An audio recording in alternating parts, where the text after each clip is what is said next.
మరి ఇంతటి చక్కనైన సమయంలో చక్కటి దేవుని ప్రశస్త జనమైన మీ అందరి ఎదుట నిలువబడుటకు ఏమాత్రము అర్హత లేని వాడనైనాను. తన వాక్య బలము చేత తన ఉనికిలో స్థిరపరచిన త్రిత్వ దేవునికి మహిమ కలుగును గాక. ఆమేన్.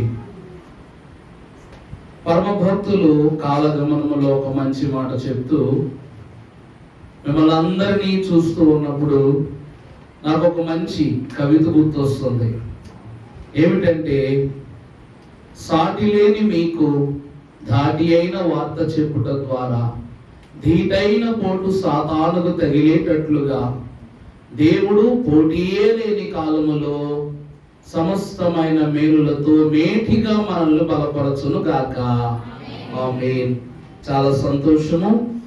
మరి పెద్దలైన వారు మావయ్య గారు తెలియజేసినట్లుగా ఈ దేవాలయముల యొక్క 4వ యానివర్సరీ కార్యక్రమం. అంటే ఈ దేవాలయం యొక్క వయసు ఎంత? 4 సంవత్సరాలు. దేవుని వాక్యమును బట్టి ఈ 4వ సంవత్సరం దేవాలయానికి కాదు, సంఘానికి ఇది 4వ పుట్టినరోజు. దేవుని మహాకృపను బట్టి పరిశుద్ధ దేవుని యొక్క వాక్యములో పరమభక్తుడైన పౌలు అంటాడు, మీరు దేవుని యొక్క ఆలయము, మీ దేహం ఏమై ఉన్నది? దేవుని ఆలయం అనియు పరిశుద్ధాత్మకు నివాస స్థానమని మీరు ఎరుగరా అని పరమభక్తుడు అంటాడు. అంటే ఆలయం అంటే 4 ఇటుకలు లేక సిమెంటు లేక కట్టబడిన నిర్మాణము కాదట.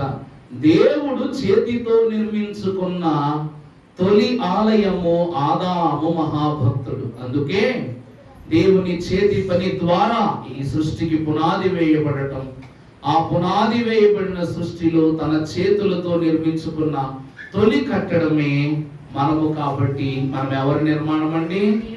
దేవుని నిర్మాణం. దేవుడు కట్టుకున్న మందిరము దేవుని జనమైన మనం, ఆయన బిడ్డలమైన మనం. దేవుని యొక్క వాక్యాన్ని ధ్యానం చేసుకుంటూ ఈ దినము మన ధ్యానాంశము దేహాలయము, దేవాలయము. పరిశుద్ధ గ్రంథములో నుండి అపోస్తలుడైన పౌలు భక్తుడు సమస్త భక్త కోటికి వ్రాసిన పరిశుద్ధ పత్రిక, 1 కొరింథీయులకు రాసిన పత్రిక 3వ అధ్యాయము 16వ వచనం చదువుకుందాం. మీరు దేవుని ఆలయమై ఉన్నారనియు దేవుని ఆత్మ మీలో నివసించుచున్నాడనియు మీరెరుగరా? దేవుని ఆలయమును పాడు చేసిన ఎడల. చాలా సంతోషం. చిన్న ప్రార్థన చేసుకుందామా? అందరూ కళ్ళు మూసుకున్నాండి, ప్రార్థన చేసుకుందాం. సమీపింపరాని తేజస్సులో నిత్యము అమరత్వమున వసించుచు గాన ప్రతి గానములతో నిత్యము పరిశుద్ధుడు పరిశుద్ధుడు పరిశుద్ధుడని పరలోక వరభక్త జన సమూహముల యొక్క ప్రస్తుతములో 24 పెద్దలకు సైతము అందరి ఘన కీర్తిలో వరదూత గణముల పరిచర్య ప్రభావములు నేడు ప్రస్తుత సమయమున మా అందరి చేతను కొనియాడబడుచున్న మా ప్రియ పరలోకపు తండ్రి, మీరు ఎక్కడ ఉంటే అక్కడ బోధే నాయనా.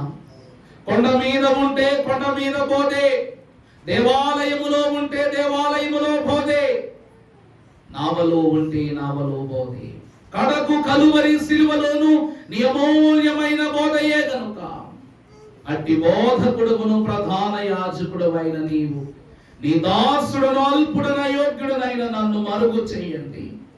బోధించుచున్న నా మాటకు ధీటైన మర్మములను అందింపజేసి మీరే స్వయముగా మా తట్టు ఉంది నీ బలమును ప్రసిద్ధి చేయనట్లుగా వాక్యము ధీటుగా సాతానుకు పోటుగా సంఘమునకు తండ్రి మేటిగా మార్చివేసి వారి హృదయమంతయు తండ్రి దేవాలయ శుద్ధి ద్వారా లోకమునకు మీరు మహిమను కనపరచినట్టు ఈ దేహమును దేవాలయమును శుభ్రపరచి మహిమ మర్మములతో నీవే రాకడ పర్యాంతము నింపి నడిపించునని మర్మ వాక్య బోధకుడకు యేసు నామమున మెక్కిలి వినయముగా బ్రతిమలాడి వేడుకొనుచున్నాము తండ్రి. తన నామమెరిగి తన పరిశుద్ధ దేవాలయమునందు ఆయన చే నిర్మించబడిన పరిశుద్ధ మందిరమై ప్రవేశించిన దేవుని బిడ్డలారా, మీ దేహమును దేవాలయములో ఆత్మ సంచారుడై ప్రభువు నిత్యము నివసించును గాక.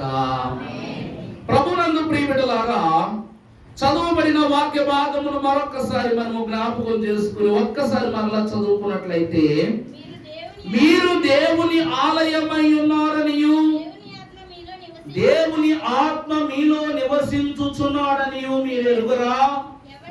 ఎవడైనను దేవుని ఆలయమును పాడు చేసిన ఎడల దేవుడు వానిని పాడు చేయును. దేవుని యందు ప్రియబిడ్డలారా, వాక్యమును బట్టి మనము చూసినట్లయితే, మీరు దేవుని ఆలయమై ఉన్నారని మీరు ఎరుగరా? ఎరుగరా అని వాక్యంలో ప్రశ్నిస్తున్నాడు పౌలు భక్తుడు.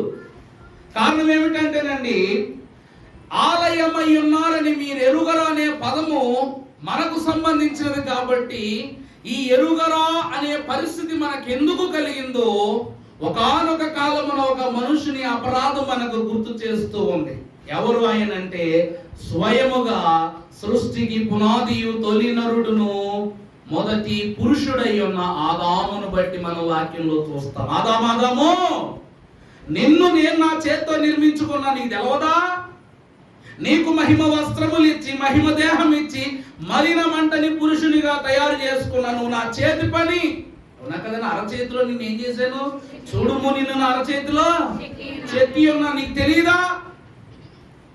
అలాంటి నువ్వు నా మాటను ఆలకించక నీ భార్య సాతానుని యొక్క వలలోనికి పడిపోయి, సర్పము యొక్క వలలోనికి పడిపోయి ఆమెదో పండు తీసుకొచ్చింది. నువ్వు కనీసం నువ్వైనా ఆలోచించొద్దా? ఇది తప్పు అని గ్రహింపకూడదు, ఇది పాపము అని నీకు తెలీదా? అవ్వమ్మ అయితే నీలో నుండి తీశాను, అవ్వమ్మకేమి తెలవదాయి. కానీ నువ్వు నిర్మాణము చేయబడినది మొదలుకొని సర్వమును చూస్తున్నవాడు. అవునా కాదండి? మీకు చిన్న కథ చెప్తానే. మనందరికీ ముఖము పైన ఏమండి, ఈ ముక్కుకి పెదానికి మధ్యలో ఇక్కడ చిన్న గుంట ఉంటుంది. పురుషులకు మేసం ఇలా విడదీస్తూ మధ్యలో ఒక చిన్న గుంట ఉంటుంది కదా, చూసుకుంటున్నా అందరికీ ఉంటుంది ఇక్కడ పెదం పైన. అక్కడ అది ఎందుకు వచ్చిందో తెలుసునా? అండి, దేవుడు మనిషిని సృష్టించినప్పుడు అంట అన్నీ తెలుసట. ఆదాముకు తెలియంది ఏముంది చెప్పండి? సర్వ సృష్టికి ఆదాం ఎవరు? ఆదాం ఎవరండి? నిన్ను సృష్టికి నేను నిన్ను ఏం చేస్తాను? తండ్రిని చేస్తున్నాను అని ప్రభు సృష్టి చెప్పాడా లేదా? ఆదాముకు అన్నీ తెలుసు. ఎవరు ఎప్పుడు పుడతారో తెలుసు, ఏది ఎప్పుడు చచ్చిపోతుందో తెలుసు, ఎక్కడ ఏం జరుగుతుందో తెలుసు, ఎప్పుడు వర్షం వస్తుందో తెలుసు, ఎప్పుడు ఎండ కాపుతో తెలుసు, ఎప్పుడు చీకటాడంతో తెలుసు, ఆ చీకటి ఎప్పుడు తేలిగిపోతుందో కూడా తెలుసు. అన్నీ తెలిసినటువంటి మనిషి అన్నీ తెలిసినట్టు అలా కాముగా ఉంటాడా? చెప్పండి. అన్నీ తెలిసిన మనిషి అన్నీ తెలిసినట్టే ఉంటాడా? ఉండడు. అన్నీ తెలిసిన ఈ మనిషి అంతా ఇంకా తెలిసేసుకోవాలని ఏం చేశాడంట? దేవునిని దాటి ఆలోచించటం మొదలు పెట్టాడట.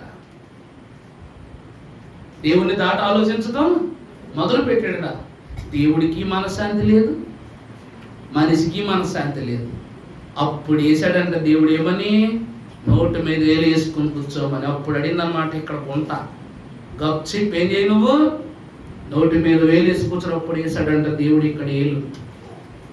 పాప ప్రవేశము ద్వారా దేవుని మాటను, అంతే కదా, ఆజ్ఞ అతిక్రమం చేశాడు కాబట్టి కదా నోటి మీద వేలు పడింది. ఇంకా మాట్లాడటానికి లేదు. ఇంకా ఏది మాట్లాడినా నేనే మాట్లాడాలి, నువ్వు వినటమే అని ప్రభు సర్వాధికారం లాగేసుకున్నాడు. ఆ తర్వాత సింహాన్ని కూడా గద్దించగలిగి పెద్ద పెద్ద వనరులను కూడా తన చేతిలో ఉండి అధికారం చేసిన ఆదాము సీమను చూసి కూడా భయపడటం మొదలెట్టాడు. అవునా కదా? సర్వ సృష్టికి నిన్ను అధికారిగా నియమించారు. లేకపోతే వాక్యంలో ఆ కాలంలో చూడండి, సంసోను సింహాన్ని చేతితో చంపేశాడు. దావీదు ఎలుగుబంటి పిల్లోడి కింద ఉన్నప్పుడే చేతులతో చంపేశాడు. ఇంత శౌర్యవంతులు ఉన్నటువంటి వాక్య గ్రంథంలో ఈ రోజు ఒక చిన్న కుక్క పిల్ల అందనుకోండి, ఏం చేస్తాం? మమ్మే పారిపోతాం. వదిలేసి ఇంటికి వచ్చి ఏం చెప్తావా? ఎంత ఉన్నాను అనుకోండి, నేనేమంటాను? మా భార్య దగ్గరికి వచ్చి, సుష్మా నేను నడుచుకుంటూ అవుతుంటా, కుక్క నన్ను చూసి భయంకరంగా గట్టిగా పళ్ళు పెద్దవి చేసేసింది. పరిగెట్టుకుని వచ్చేసి 7 అడుగులు కూడా ఎలా దూకేశారో నాకే తెలియదు. ఉత్తప్పుడైతే 3 అడుగులు గోడ ఎక్కాలంటే నాకు ఎంత ఇబ్బంది పడతాను చెప్పండి. కానీ ఆ కుక్కతో వెళ్తే నేనేం చేశా, 7 అడుగులు కూడా బుడుక్కొని దూకేశాను అన్నమాట. అవునా కాదా? సృష్టిపై అధికారము చేసి పెత్తనమును సైతం కోల్పోయి మనిషి ఈరోజు చీమకి చిడుక్కు కూడా ఏం చేస్తున్నాడు, భయపడుతున్న కారణం ఏమిటండి? మాట మీరటం వలన. దైవజనులు భక్తులు అన్నారు, నువ్వు సృష్టికర్తకు లోబడితే సృష్టి నీకు లోబడద్దంట. అవునా కాదండి? మనం దేవుడికి లోబడ్డామంటే దేవుడు చేసిన ప్రతి విషయం ఎవరికి లోబడద్ది? మనకు లోబడద్ది. ప్రభు అంటున్నారు కదా, మీరు మీ దేహము నా ఆలయం అని మీరు ఎరుగరా, నా చేతి పని. ఆదాము, నువ్వు నా చేతి పని అంటే నేను నా చేతులతో కట్టుకున్న ఆలయం నువ్వు. ఇప్పుడు నిన్నెవరు పాడు చేశారు? నిన్నెవరు పాడు చేశారు? అవమ్మ పాడు చేసేసి. అవమ్మ ఎందుకు పాడు చేసావంటే నన్ను సర్పం పాడు చేసేసి. అవునా కదా? ఈరోజు ఆడవాళ్ళ దగ్గరికి వచ్చి ఏం కూర అని మేము ధైర్యంగా అడగలేదు. ఎందుకో తెలుసా అండి, మీరు ఏది పెట్టినా తినాల్సిందే, లేకపోతే తర్వాత రోజు నుంచి మాకు పుట్టు ఉండదు. భక్తులు కూడా ఏమంటారు తెలుసా, స్త్రీలతో జాగ్రత్త, ఇంటి యజమానులతో జాగ్రత్త అంటారు. ఆదాం గారు కూడా అవమ్మా రోజు అడగలేదన్నమాట. ఈరోజు అడుగుతున్నాడు ఆదాం, అవమ్మా ఈరోజు ఏం కూర ఉండవు అంటే, ఈరోజు ఏం కూర వండలేదు, ఈరోజు ఫ్రూట్స్ అందంట. ఏమందండి? ఈరోజు ఏమి వండలేదు, నేను ఏమంటాను, ఈరోజు ఫ్రూట్స్ అందనమాట. ఏంటా ఫ్రూట్స్ అని చెప్పగా నేను తీసిచ్చింది అనమాట. మంచి చెట్లు పలమూడు తీసిచ్చింది. ఈ చిత్రమే కాదు, ఈ చిత్రం చూడండి, తీసి వడ్డించడం కాదు, తినేసి వడ్డించింది. అప్పటికే పండు సగం ఏమైపోయింది, ఇవి తినేసింది అనమాట. తినేసిన తర్వాత నేను ఆదాం గారికి ఏమనిపించాలి, ఇదేంటిది మా ఆవిడ తినేసి ఎంగిలి చేసేసి నాకు ఇస్తుంది, నాకు కొత్తది లేదా అని కూడా అడగద్దా? ఆమె ఎంగిలి చేసిన ఫలాన్ని తీసుకుని తినేసి అంటే పాప ప్రవేశ క్రమం చూడు ఎలా ఉందో. దేవుని ఆలయములోనికి అశుద్ధి ప్రవేశింది. అందుకే దేవుని బిడలను ఎవరు పాడు చేస్తారో దేవుడు వాళ్ళను పాడు చేస్తారు. ఇప్పుడు వాక్యాన్ని బట్టి చూస్తే అవ్వమ్మను సర్పం పాడు చేసింది కాబట్టి నువ్వు బ్రతికినంత కాలము నేల మీద ఏం చేయాలి, వాకుతూ బతకాలి. దాన్ని పాడు చేశాడా లేదా దేవుడు? పాడు చేశాడే లేదు. పాపం దాని చర్మం దానికే విహీనమైపోయి కుబుసం విడిచి బతుకుతూ ఉండదు పాపం సర్పం. అవునా కాదండి? నడవలసిన సర్పం పాకే దౌర్భాగ్యం పట్టి పాడు చేసేసాడు దేవుడు. ఇప్పుడు అవ్వమ్మను కూడా దేవుడు ఏం చేశాడు, ఈమె పండు పట్టుకొచ్చి ఆదాముకి ఆయన పాడు చేసింది కాబట్టి అవ్వమ్మను ఎలా పాడు చేశాడంట, నీ గర్భవేదనను నేను అధికం చేస్తున్నావు, ప్రయాసంతో నేను ఎవరిని కంటావు, పిల్లల్ని కంటావని ఆమె పెట్టాడు. మరి ఆదాముకి ఏమైనా శాపం ఇచ్చాడా దేవుడు? ఆదామును ప్రభువు శపించారా? వాక్యం ఎక్కడ ఉందా? ఆదాము ఇదిగో నిన్ను పలానా బలహీనత పెట్టేస్తున్నా నీకు అని ప్రభువును శపించాడా? ఏమి శపించలా. అవ్వమ్మతో పాటు బయటికి వెళ్ళిపోయి వీళ్ళందరికీ కలిపి వేసినటువంటి ఒకే ఒక శిక్ష, ఇక నుండి చెమట చిందించే నువ్వేం చేయాలి, బ్రతకాల్సిందే అని చెప్పేసి. ఇప్పుడు స్వేచ్ఛగా బతుకుతున్నటువంటి మనిషికి శ్రమ, కష్టం, భారం, బరువు, బాధ్యత అని ఇన్ని బరువులు పెట్టి బయటికి ఇచ్చిపెట్టేశాడు. శారీరక వేదన సర్పానికి స్త్రీకి కలిగిస్తే జీవితకాల భారము ఎవరు కలిగించాడంట, మనుష్యుని కనుక పురుషునికి కలిగించాడు. అందుకే అంటారు స్త్రీ 9 నెలలే బిడ్డ మోస్తుంది కానీ తండ్రి ఏం చేయాలి, జీవితకాలము కూడా బిడ్డల్ని వస్తూనే ఉండాలి. అయ్యగారు దానికి దేవాలయానికి సంబంధం ఏంటండి అయ్యగారు అంటే, దేవాలయమును అశుభ్రము చేసుకున్నట వలన దేహాలయం ఏమైపోయిందంట, అశుద్ధి అయిపోయిందట.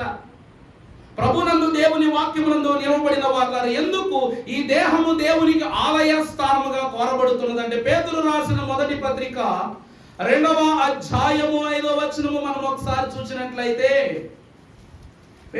మొదటి పేతురు 2:5, యేసు క్రీస్తు ద్వారా దేవునికి అనుకూలమునగు ఆత్మ సంబంధమైన, చూడండి, యేసు క్రీస్తు ప్రభువును బట్టి మనం ఏమై ఉన్నామట, దేవునికి అనుకూలమైన ఆత్మ సంబంధమైన బలులర్పించుటకు పరిశుద్ధ యాజకులుగా ఉండునట్లు మీరును సజీవమైన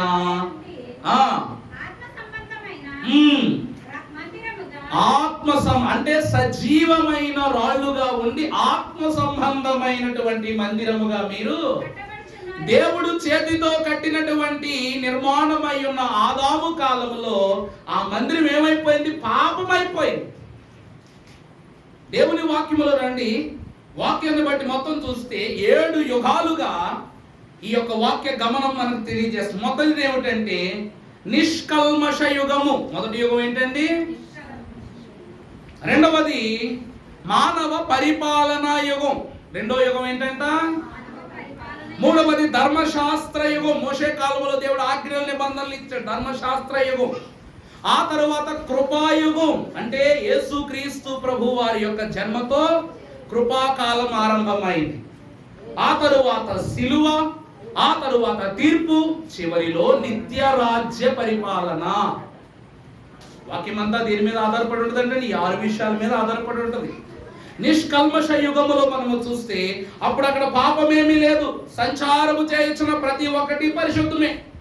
అందుకే దానియేలు మహాభక్తుడు అంటాడు, 1000 ఏండ్ల పరిపాలనలో ఏముంటది అంటే దానియేలు అంటాడు, ఇదిగో ఆ కాలమున సింహమును గొర్రె పిల్లయును ఒకటే పక్క పక్కన ఉంటాయి, కానీ సింహానికి గొర్రె పిల్లలు తినాలనే ఆశ ఉండదు.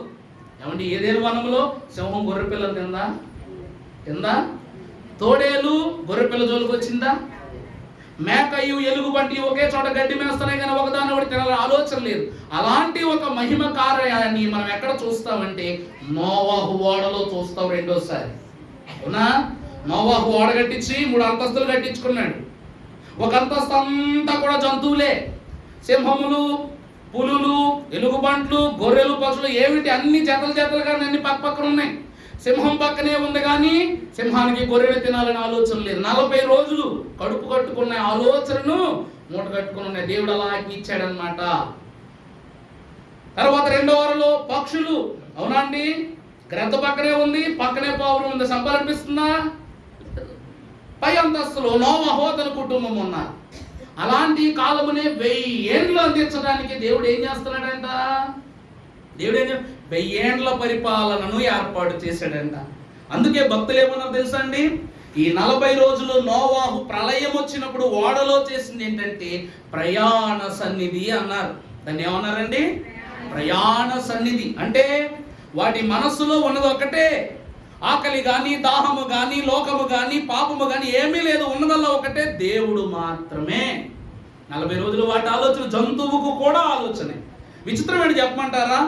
యోనా మహాభక్తుడిని చేప మింగేసింది. 3 రోజుల తర్వాత తీసుకెళ్లి నినివే పట్టణంలో విడిచిపెట్టేసింది.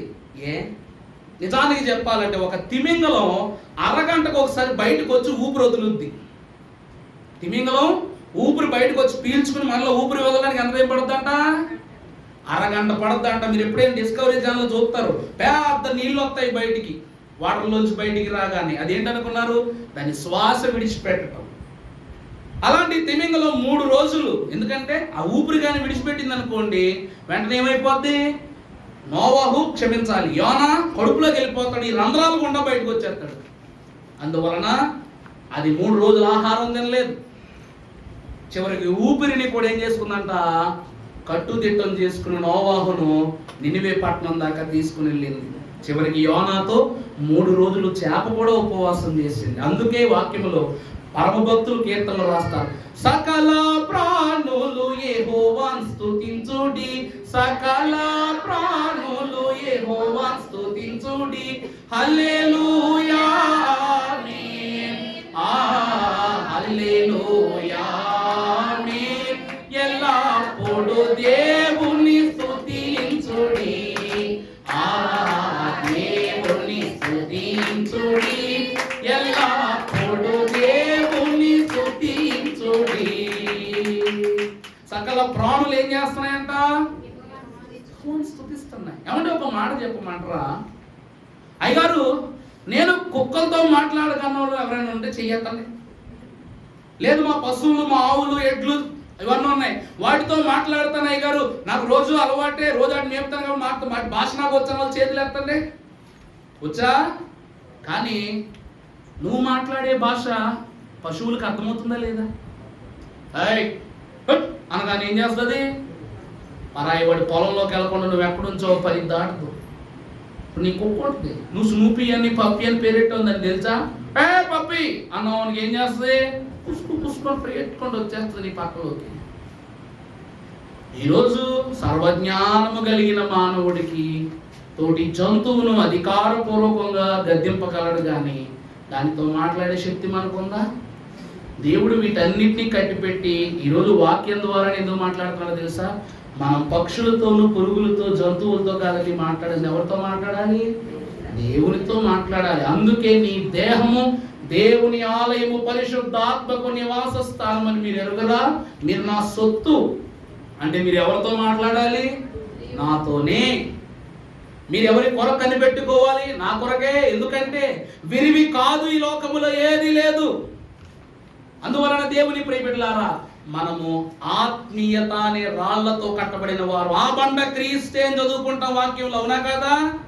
మనము ఆ బండ క్రీస్తే అన్న మాటను బట్టి ఆయన మనం సజీవమైన రాళ్లుగా తయారు చేసుకుని ఈ రోజున ఏం చేస్తున్నారంట? దేవుని సన్నిధిలో నిలబెడుతున్నారు. ఒక చిన్న కథ చెప్తాను మీకు. మీరు ఈ కథను బాగా విని ఏది మంచిదో చెప్పాలి నాకు. దాని ప్రకారం ముందుకెళ్దాం. ఏమంటారు? కథ మొత్తం విని ఒకే ఒక ప్రశ్న వేస్తాను, అందులో ఏది మంచిది, ఏది మేలైన సమాధానమో చూద్దాం. ఏంటండి, మన వాళ్ళందరూ పొడగట్లపల్లి వాళ్ళందరూ కూడా ఊర్లో ఒక గుడి కట్టాలని ఏం చేస్తున్నారంట?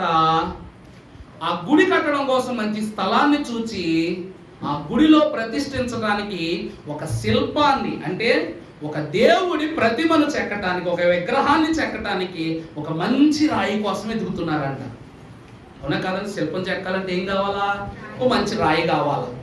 దానికోసం వెతుకుతున్నప్పుడు సుమారు 9 అడుగులు ఎత్తుగలిగిన ఒక మంచి బండరాయి కనబడిందంట వీళ్ళందరికీ, గ్రామస్తులందరికీ. కనబడగానే వీళ్ళందరూ కూడా దాని దగ్గరికి వెళ్ళి, అబ్బా ఇది చూడటానికి చాలా అందంగా ఉంది, చాలా నీట్గా ఉంది, కాబట్టి దీనిని మనం మన ఆలయంలో ప్రతిష్ఠించబోయే విగ్రహ రూపం కింద చెక్కుదామని ఒక శిల్పిని తీసుకొచ్చారంట. ఒక శిల్పకారుని తీసుకొచ్చి దాన్ని చాలా నీట్గా చెక్కేశారంట. ఈరోజు అలాగున చెక్కి మంచి రూపాన్ని ఆ 9 అడుగుల బండలో నుండి ఆ శిల్పాన్ని తీసినప్పుడు 3 అడుగులు ఏమైందంట? వృధా పోయిందంట. అవునా కాదండి? ఇప్పుడు ఇల్లు సిమెంట్ తీసుకొస్తాం, కడుతుంటే ఎంతో కొంత వేస్ట్ పోతుంది కదా. ప్రతి దాంట్లోనూ టేకు చెక్క తెచ్చుకుంటాం, దాన్ని సానపెట్టే దాంట్లో ఎంతో కొంత తుక్కు బయటకు వచ్చేసి, అలాగే చక్కగా 6 అడుగుల మంచి విగ్రహం తయారైందంట. మిరిగిన 3 అడుగులు ఏమైపోయింది? వృధా పోయిందంట. ఈ 6 అడుగుల విగ్రహము దేవుడి గుడిలోకి వెళ్ళిందంట. ఈ 3 అడుగుల మిగిలిపోయిన రాయి చాకల రేవు దగ్గరికి వెళ్ళిపోయిందంట. 6 అడుగుల విగ్రహం ఎక్కడికి వెళ్ళింది? ఆ గుళ్ళోకి వెళ్తే తదుప మిగిలిపోయిన 9 అడుగుల దాంట్లో మిగిలిపోయిన 3 అడుగుల రాయి ఎక్కడికి వెళ్ళింది? చాకల రేవుకి వెళ్ళిందంట. జనాలందరూ కూడా గుడి దేవాలయము నిర్మాణం జరిగిన తర్వాత ఓపెనింగ్ రోజు దేవుడి దగ్గరికి మంచి బట్టలు కట్టుకుని చాలా నీటుగా, అదునుగా, శుభ్రంగా సిద్ధపడిపోయి వెళ్ళి దేవుణ్ణి మొక్కుతూ పొర్లు దండాలు పెడుతూ, దేవా నా పాపం గడిగే, దేవుడా నా పాపం గడిగే, దేవుడా నా పాపం గడిగే అంటూ ఆలయం అంతా కూడా ప్రదక్షిణాలు చేసేసి అటు ఇటు అవన్నీ చేసేసి రోజంతా కూడా దేవాలయంలో గడిపేశారంట. సాయంకాలం ఇంటికి రాగానే బట్టలని ఏమైపోయినాయి? పొద్దున్న సాయంకాలం వరకు బట్టలు వాడి ఏమైపోతాయి? మాసిపోయి. ఈ బట్టలన్నీ జాగ్రత్తగా తీసి మూట కట్టి చాకలోడికి అప్పగించారంట. ఈ చాకలోడు ఆ బట్టల మూట పట్టుకుని వెళ్ళి ఆ 3 అడుగులు రాయికేసి దబ్బా బాది మంచిగా తయారు చేసి ఆ బట్టలు పట్టుకొని చిలకిచ్చారంట. ఎవరి బట్టలకు అప్పగించారంట. ఉదయకాలమే పాపాన్ని లేక మనలో ఉన్న శోకాన్ని కడుగుకోవాలని వెళ్ళి ఆ పనిలో మలినమైపోయో లేకపోతే బలహీనమైపోయిన స్థితిలో మురికి బట్టలు వేసుకున్నటువంటి వీళ్ళ యొక్క ఆరోగ్యాన్ని కాపాడడానికి ఉతికిచ్చిన చాకల రాయి గొప్ప, లేకపోతే దేవాలయానికి వెళ్ళగా వీరి పాపాలను కడిగైపోయే ఆ యొక్క విగ్రహము గొప్ప? మీరే చెప్పండి. మనం కొన్నిసార్లు ఉపవాసం చేస్తున్నప్పుడు కొన్ని పిచ్చి నియమాలు ఫాలో అవుతాం. ఏంటి తెలుసా? మొదటి రోజు ఏ బట్టలు వేసుకుంటామో చివరి రోజు వరకు ఆ బట్టలు వేసుకుంటామంట. ఒకసారి ట్రై చేయండి. ఎందుకంటే ఇలాంటి 2-3 విషయాలు నేను ఎక్కడో చూశాను. నన్ను ముట్టుకోవద్దు, నేను 10 రోజులు ఈ బట్టలు వేసుకోవాలి, నా బట్టలు ఎవరు ముట్టుకోవడానికి వీల్లేదని ప్రార్థన నుంచి రావడం, బట్టలు తీసి దండం మీద వేస్తాం, మళ్ళీ ప్రార్థన టైం కట్టేసుకుంటాం, ప్రార్థన ఒక తీసుకెళ్ళి మళ్ళీ దండం మీద వేసాను. ఇలా 10 రోజులు కట్టుకుంది. 11వ రోజు అమ్మ రాలేదేంటమ్మా మా సంఘంలో అడిగితే జ్వరం వచ్చేయండి అందనమాట. అప్పుడు అన్నమాట మాకు తెలియలేదు ఏంటిది, దానిగా 10 రోజులు చేసింది, 11వ రోజు నిద్ర ఏంటి అని చెప్పేసి కంగారు పడిపోయి సంఘం పెద్దలు అందరూ వెళ్తే అప్పుడు తెలిసిందనమాట. ఏంటి 10 రోజులు ఒకే బట్ట వాడటం వల్ల ఈ ఒంటి మీద ఉన్న శుభ్రం అంతా అనుకోండి మళ్ళా అదే చేసుకుంటుంది, శుభ్రం అయిపోయి స్నానం చేసి మళ్ళా అవి బట్టలు ఇది ముక్కంట. చివరికి ఏమైపోయింది? బట్టలు శుభ్రం అయిపోయింది, మనిషి శుభ్రం అయిపోయింది.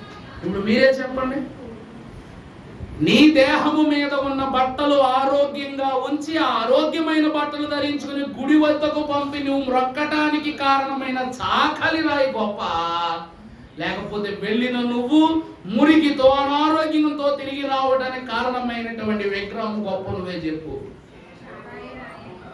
బతికుంటే కదండి ఏం చేసినా కూడాను, ఆరోగ్యంగా ఉంటే కదండి ఏం చేసినా కూడాను. ఓ రాయి నువ్వు నన్ను ఏం చేస్తావంటే నేను ఏమీ చేయలేను, చేతే గీతే నువ్వే నన్ను ఏమన్నా చేయాలి. అవునా కాదా? నిజమా కాదండి? వాడుకుంటే శుభ్రతనివ్వటానికి, మొక్కితే దేవుడు అవ్వటానికి, నిర్మించుకుంటే గృహం అవ్వటానికి. ఒక రాయి కదలని రాయినే మనిషిని రకాలుగా వాడుకుంటున్నప్పుడు కదిలే రాళ్ళు మీరని వాక్యం అంటుంది. పని చేయగలిగే రాళ్ళు మీరంట, సజీవమైన రాళ్ళు అంట. మరి ఈ రాళ్ళు మాత్రము నోరు మూగబోయే దేవుని సన్నిధిలో ఉండడం భావ్యమా? భక్తులారా, దేవుని జనమా, గమనించండి. నోళ్ళు మూగబోయినాడు రాళ్లే మాట్లాడతాయంట. అందుకే భక్తుల కాలం చరణం రాశారు, గోడలకు చెవులుండు ప్రియులారా, బహు గోల గోలకు చుండు ప్రియులారా, గోడలకు చెవులుండు ప్రియులారా, బహు గోల గోలకు చుండు ప్రియులారా, మెలకువగా నుండండి ప్రియులారా, మీ మీద కీడున్నది ప్రియులారా, పక్కనే ఉన్నాడు పగవాడు, మన చక్కికి చేరెను శనిగాడు, ప్రక్కనే ఉన్నాడు పగవాడు, మన చక్కికి చేరెను శనిగాడు, మెలకువగా నుండండి ప్రియులారా, మీ మీద కీడున్నది ప్రియులారా. ప్రభు అంటున్నారు, పేతురు, యోహాను, యాకోబు, మీరు ఒక గడి అయినా కూడా నాతో మెలుగుకుండలేరా అన్నారా లేదా ప్రభు? అంటే గెత్సెమనే తోటలో 1 గంట అయినా సరే మీరు నాతో మెలుగుకుండలేరా? ప్రభు అంటున్న మాట అదే. ఎందుకంటే పక్కనే ఉన్నాడు పగవాడు, మీరు ఎప్పుడు దొరికిపోతారో ఏంటో భయం వేస్తుంది నాకు. వాడు మిమ్మల్ని మింగేయడానికి చూస్తున్నాడు, కానీ మీరేం చేస్తున్నారయ్యా అంటే గాఢ నిద్రపోతున్నారు. మీరు నా మందిరం అని నేను మీకు పలుమార్లు చెప్పారు ప్రభు అంటున్నారు. ప్రభునందు దేవుని ప్రియబిడ్డలారా, దేవుని వాక్యములో ఆనాటి నుండి ఈనాటి వరకు దేవాలయములు చాలా ఘనంగా పునర్నిర్మాణం చేయబడ్డాయి. వాక్యములో 7 ప్రభు పరిపూర్ణమైన మందిరాలు మనం చూస్తాం. త్వరగా ముందుకెళ్దాం. పరిశుద్ధ గ్రంథంలో నిర్గమాకాండము 25వ అధ్యాయం 3వ వచనం చదువునా. మీరు వారి యొద్ద తీసుకొనవలసిన అర్పణలేవనగా బంగారు, వెండి, ఇత్తడి. 25:8 అమ్మా. నేను వారిలో నివసించున్నట్లు వారు నాకు పరిశుద్ధ స్థలమును నిర్మింపవలెను. ఆ రూపమును, దాని ఉపకరణములన్నిటి రూపమును నేను వారితో నివసించున్నట్లు వారు నాకు పరిశుద్ధ స్థలమును నిర్మించాలి. ప్రభువు వారితో, ఈ మందిరము ఎవరి మందిరం అనగా ఇశ్రాయేలీల కొరకు దేవుడు నిర్మించమన్న మందిరం. అవునా కదా? వాగ్దాన జనం కాబట్టి ఈ వాగ్దాన జనముతో ప్రభువు ఉండడానికి. అందుకే ఆనాడు మనము చూసినట్లయితే ఇశ్రాయేలు ప్రజలను ఐగుప్తు నుండి 40 సంవత్సరాలు నడిపించినది మోషే అంటారు. అందరూ మోషే కాదు, మోషే కాదండి. ఎవరు నడిపించింది? ఎవరు నడిపించింది? అసలు మోషేను నడిపించిందే దేవుడు కదా. మరి మోషే నడిపించడం ఏంటి? ప్రభువా, నేను నోటి మాంజింగల్లోనయ్యా, నేను అక్కడికి వెళ్ళి ఏం మాట్లాడుతానో తెలీదు, ఫరో ఏమో బలు కఠినాత్ముడు, నేను ఆయన దగ్గరికి వెళ్ళి నిలబడలేను ప్రభు అంటే నేను ఉన్నాను, వెళ్ళి చెప్పు. మరి నీ ప్రజలకు ఏమని చెప్పమంటావు? ఇదిగో మిమ్మల్ని విడిపించి విముక్తులు చేసి వాగ్దాన దేశం తీసుకెళ్ళడానికి వచ్చానంటే నువ్వెవరవయ్యా మమ్మల్ని తీసుకెళ్ళటానికి? నువ్వెవరవయ్యా అని అడిగితే ఏమని సమాధానం చెప్పాలి? తీసుకెళ్ళమంది చెప్పింది ఎవరు అని చెప్పేసి అంటే ఏ సమాధానం చెప్పాలి? ప్రభు అంటారు, నేను ఉన్నవాడను అనువాడనని చెప్పు. అబ్రహాము దేవుడను, ఇస్సాకు దేవుడను, యాకోబు దేవుడను అని చెప్పు అన్నారు ప్రభు. ఆ ప్రభువు మోషేకు ధైర్యం ఇచ్చి, ధైర్యాన్ని నిలుపుటకు అహరోనును తోడించి, ఇశ్రాయేలు ప్రజలకు బలమిచ్చి, తెగుళ్ల ద్వారా ఫరో హృదయమును విహీనత చేసి అక్కడ నుండి బయటికి తీసుకొచ్చి 40 సంవత్సరాలు. ఎందుకు చెప్పాలంటేనండి, ఐగుప్తు దేశం నుండి యెరూషలేం ప్రయాణం చేయటం ఎన్ని రోజులు తెలుసా? 14 రోజుల్లో నడిచి వెళ్ళిపోవచ్చు. ఎన్ని రోజులు? ఇప్పుడు మనం కూడా 14 రోజులు నడిచేయచ్చు. కానీ 40 సంవత్సరాలు నడిచారంటే మరి అది మోషే అంత అజ్ఞానంతో నడిపించాడు అనుకున్నారా? మోషేకు దేవుడు చూపించిన జ్ఞానం ఎంత గొప్పదంటే కనుచూపు మేరలో వాగ్దాన దేశం కళ్ళకు కట్టినట్టు కనబడిపోయింది మోషేకి. కానీ ప్రతి పని కూడా దేవుడు ఎలా చెప్పాడు అలా చేశాడు కాబట్టి 40 సంవత్సరాలు పట్టింది. ఈ 40 సంవత్సరాల విచిత్రాన్ని చూడండి. వాళ్ళ పాదాలు అరగలేదు, బట్టలు మాయలేదు, శరీరం ఊపకలేదు, నెత్తి మీద వెంట్రుకలు నెరియలేదు. కారణం ఏమిటంట? నేను వారితో నివసించున్నట్లు. ప్రభు ఎవరితో ఉన్నారంట? వారితో ఉన్నారు. మొదటి మందిరమును ప్రత్యక్ష గుడారముగా దేవదేవుడు నిర్మించి వారితో నివాసం ఉన్నారు. దేవుడు తానే దేవుడై ఉండి ఆయన మన మధ్య నివసించుచున్నాడని గొప్ప మాటను ప్రకటన గ్రంథములో మనం చూస్తాం. ప్రభునందు దేవుని ప్రియబిడ్డలారా, దేవుని మొదటి నిర్మాణమును ప్రత్యక్ష గుడారముగా ప్రస్తావించి దాన్ని 3 భాగాలు చేశారు. మొదటిది అతి పరిశుద్ధ స్థలం, పరిశుద్ధ స్థలం, ఆవరణం. 3 భాగాలుగా చేశాడు. అందుకే సొలొమోను మహాభక్తుడు కూడా ఈ 3 భాగాలుగానే 3 పుస్తకాలు రాశాడు. పరమగీతం అంటే ఏంటి? అతి పరిశుద్ధ స్థలం, పరలోక గీతం. రెండవది ప్రసంగి గ్రంథం అంటే ఏంటి? అతి పరిశుద్ధ స్థలము తరువాత పరిశుద్ధ స్థలం. ప్రసంగి గ్రంథంలో అన్నీ కూడా ఏముంటాయి అంట? పరిపూర్ణ పరలోక హెచ్చరికే ఉంటది. చివరిది ఏమిటంటే సామెతల గ్రంథం, ఆవరణం. సామెత అనేది ఎక్కడ చెప్తాం? సామెత అనేది ఎక్కడ చెప్తాం చెప్పండి? అవన్నీ లోకం కొరకు రాసిన సూక్తులే. ఆవరణం 3 భాగాలుగా చేశాడు. దేవుని ప్రియబిడ్డలారా, ఈలాగున దేవుడు ప్రత్యక్ష గుడారమును నిర్మించి వారి మధ్యనే 40 వత్సరాలు దేవుని నివాసం ఉన్నాడు. అనగా జీవము గల దేవుని ఆలయ నిర్మాణమును గుడారముతో జరిగింపజేసి ప్రత్యేకమైనటువంటి శిల్పకారులతో దేవుడు నిర్మాణం జరిగించాడు. చివరికి మోషేకి కూడా ప్రత్యక్ష గుడారములోనికి వెళ్ళడానికి అధికారం లేదు. 40 సంవత్సరాలు కష్టపడి తీసుకెళ్ళాడు పాపం అక్కడ అంత దూరం. కానీ మోషే లోపలికి వెళ్ళాడా? చూసారా దైవ చిత్తం? దేవుని ఆజ్ఞ చూసారా ఎలా ఉందో? ఎంత పరిశుద్ధుడిగా ఉన్నాడు, అందరి చేత తెగులు రప్పించున్నాడు, అధికారం చూపించున్నాడు, పెత్తనం కలిగిన వాడు, అధికారం ఇవ్వబడిన వాడి ప్రత్యక్ష గుడారములోనికి వెళ్ళలేకపోయాడు. వాగ్దాన దేశంలో కూడా పోయాడు. గమనించండి. కానీ ఈరోజు ఆయన మందిరంలో మనం ఉన్నాం, ఆయన గుడారములో మనం ఉన్నాం. పరమభక్తుడు యెషయా అంటాడు, యెహోవా గుడారములో అతిథిగా నివసింపదగిన వాడు ఎవడు? ఈరోజు మనం ఉన్నామో లేదో దేవుని మందిరంలో? ఆయన గుడారములో ఉన్నాం, రెక్కల చాటున ఉన్నాం. మొదటిది ప్రత్యక్ష గుడారము, తొలి మందిరము ధర్మశాస్త్ర యుగములో నిర్మించినది. రెండవదిగా మీరు చూసినట్లయితే రాజుల మొదటి గ్రంథము 6వ అధ్యాయం 1వ వచనం. రాజుల మొదటి గ్రంథము 6వ అధ్యాయం 1వ వచనం. అయితే ఇశ్రాయేలీలు ఐగుప్తు దేశములో నుండి బయలుదేరి వచ్చిన 480 సంవత్సరమందు చూసారా విడ్డూరం వింతు ఎంత విచిత్రమో చూడండి. అయితే ఇశ్రాయేలీలు ఐగుప్తు దేశములో నుండి బయలుదేరి వచ్చిన 480వ సంవత్సరమందు. ఎన్నో సంవత్సరం అండి? 480 సంవత్సరాల తర్వాత. అంటే ఆ కాలంలో ఐగుప్తు చెరలో ఎంతకాలం ఉన్నారు వీళ్ళు చెప్పండి? 400 సంవత్సరాలు ఉన్నారు. 400 సంవత్సరాల తర్వాత వాగ్దాన దేశానికి వచ్చారు, అవునా కాదా? వాగ్దాన దేశంలోకి వచ్చిన తర్వాత మహారాజైన సౌలు, మొదటి మహారాజైన సౌలు 40 సంవత్సరాలు పరిపాలన చేశాడు. ఆ తర్వాత 40 సంవత్సరాలు దావీదు మహారాజు పరిపాలన చేశాడు. చేశాడా లేదా? ఆ చేసిన కాలంలో అంటే అక్కడ 400, సౌలు 40 సంవత్సరాలు, దావీదు 40 సంవత్సరాలు, మొత్తం 480. సరిపోయింది లెక్క. ఇప్పుడు సొలొమోను యొక్క అధికారం ప్రారంభమైంది. అప్పుడు దావీదు మహారాజట నెత్తులు చిందించి ఎన్నో రాజ్యాలను విస్తరింపజేసి ఐక్య రాజ్యముగా ఇశ్రాయేలు దేశాన్ని స్థాపిస్తే, ఈ ఐక్యతను బట్టి దేవుని మందిరమును నిర్మించడానికి దేవుడు ఏం చేశాడంట?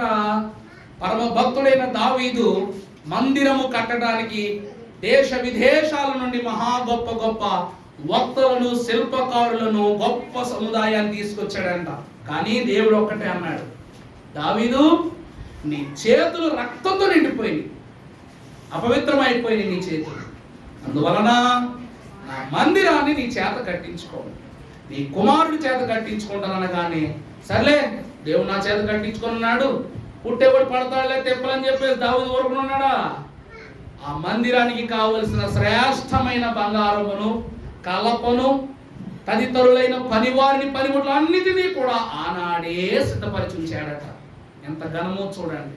480వ సంవత్సరమున అనగా సొలొమోను ఇశ్రాయేలును ఏలిన 4వ సంవత్సరం, సొలొమోను రాజపట్టాభిషేకమైన 4వ సంవత్సరం అంటే 484వ సంవత్సరంలో దేవుడు ఏం నిర్మాణం మొదలుపెట్టాడంట? 2వ మాసమున అతడు యెహోవా మందిరమును కట్టనారంభించెను. ప్రభువునందు ప్రియులారా, ఈ మందిరమే సొలొమోను మహాభక్తునిచే నిర్మించబడిన మందిరం. తన జ్ఞానముతో దేవుని మందిరాన్ని నిర్మించిన సొలొమోను తన జ్ఞానముతో పరలోక మందిరములోనికి ప్రవేశించలేకపోయాడు. ఈ గతంలో చెప్పాను కదండి, సొలొమోను పక్షితో మాట్లాడగలడు, పురుగుతో మాట్లాడగలడు, జంతువులతో మాట్లాడగలడు. ఇంత జ్ఞానము పెట్టుకుని ఇవన్నిటితో మాట్లాడగలిగాడు, దేవుడితో మాట్లాడలేకపోయాడు. రాజ్యాన్నంతటినీ బాగా చూసుకున్న సొలొమోను దేవుని రాజ్యానికి ఎలా వెళ్ళాలో అడగడం మర్చిపోయాడంట. అంతే కదండి, జ్ఞానం ఉన్నాడు, నాకు తెలివి ఉందని అతిశయిస్తాడు. కానీ వాక్యం ఏమంటది? జ్ఞానులను, వివేకులను సిగ్గుపడేటప్పుడు దేవుడు ఎవరిని వాడుకుంటాడంట? వెర్రి వాళ్ళను ఉపయోగించుకుంటాడంట. అంటే దేవుని యొక్క వంశావళి చూసుకున్నట్లయితే ఎంతమంది కానివారు ఉన్నారు చెప్పండి? అపోస్తులు వెర్రివారా కాదా? చదువులు ఉన్నాయా? వాళ్ళు గొప్ప గొప్ప కుటుంబాల్లో పుట్టారా? లేదు. అలాగనే దావీదు మహారాజు ఏమన్నా గొప్ప విద్యాభ్యాసం చేశాడా? తన ముందున్నటువంటి యెషయి కుమారులు అందరూ కూడా విద్యాభ్యాసం గలవారే, కానీ అందరూ చదువుకుంటే గొర్రెలు ఎవరు కాస్తారని చెప్పేసి దావీదుని తీసుకుని వెళ్ళి గొడ్ల సావిడిలో పెట్టారు. కానీ అందరూ తలదన్ని గొప్ప రాజ్యాధికారమును పరమ భక్తులు దావీదే పొందుకున్నాడు. కానీ దావీదంత భక్తి సొలొమోను చేయగలిగాడా? చేయలేదు. కారణం ఏమిటంటే ప్రియులారా, అతడు ఒక గొప్ప కోరికను కోరుకున్నాడు. సొలొమోనుకి దేవుని యొక్క రాజ్యంలో ప్రవేశం లేదు, కానీ దావీదుకు ఉంది. మనం చదువుకుంటాం 23వ దావీదు కీర్తన ఆఖరి వచనం, చిరకాలము యెహోవా సన్నిధిలో నేను, యెహోవా మందిరములో నేను నివాసము చేసేదను అంటాడు. అంటే ఎంత జ్ఞానమో చూడండి. ఈ లోకములో ఏది సింహాసనము నెత్తి మీద బరువైపోయిన తర్వాత దావీదుకు కలిగిన ఒక్క ఆలోచన ఏమిటంటే, ఈ రాజ్యము, అధికారం ఏది నాకు తృప్తి లేదు, నా ప్రభు సన్నిధి తప్ప. ఇప్పుడు చెప్పండి, సొలొమోను గొప్పోడా లేకపోతే దావీదు గొప్పోడా? మొక్క నువ్వు బయటికి బలి అందంగా కనబడుతున్నావు, నీ పువ్వులు బలి అందంగా ఉన్నాయి, నీ కాయలు బలి అందంగా ఉన్నాయి, నీ రూపం బలి అందంగా ఉందని చెప్పేసి ప్రతి ఒక్కరు మొక్కను పొగిడేవాళ్ళే. కానీ వేరును పొగిడేవాళ్ళు ఎవరు ఉంటారా? ఎవరో ఉండరు. ఆ వేరే లేకపోతే ఈ రూపం ఎక్కడిది, ఈ అందం ఎక్కడిది, ఈ సౌకర్యం ఎక్కడిది? అందుకే ఆనాడు సొలొమోను జ్ఞానాన్ని చూసి అతిశయపడ్డాడు. కానీ ఆ జ్ఞానమునకు ఆధారమైన వేరయ్యున్న దేవుని మాత్రం గుర్తించలేకపోయాడు. రెండవదిగా సొలొమోను పరిశుద్ధ దేవాలయం నిర్మించాడు. ఎంత గొప్ప దేవాలయం అంటే ప్రియులారా, ఒక వచనం చూపిస్తాను. 8వ అధ్యాయము రాజుల గ్రంథం, మొదటి గ్రంథం 8:10 చదువునానా. యాజకులు పరిశుద్ధ స్థలంలో నుండి బయటికి వచ్చినప్పుడు మేఘము యెహోవా మందిరమును నింపెను. కాబట్టి యెహోవా ఆ మేఘమున్న హేతువు చేత యాజకులు సేవ చేయుటకు నిలువబడలేకపోయిరి. ఎంత గొప్ప మందిరాన్ని కట్టాడంటే పరలోక తండ్రి తన సింహాసనాన్ని విడిచిపెట్టి ఆ స్థలములోనికి వచ్చి సహవాసం చేసే అంత గొప్ప మందిరాన్ని కట్టాడంట.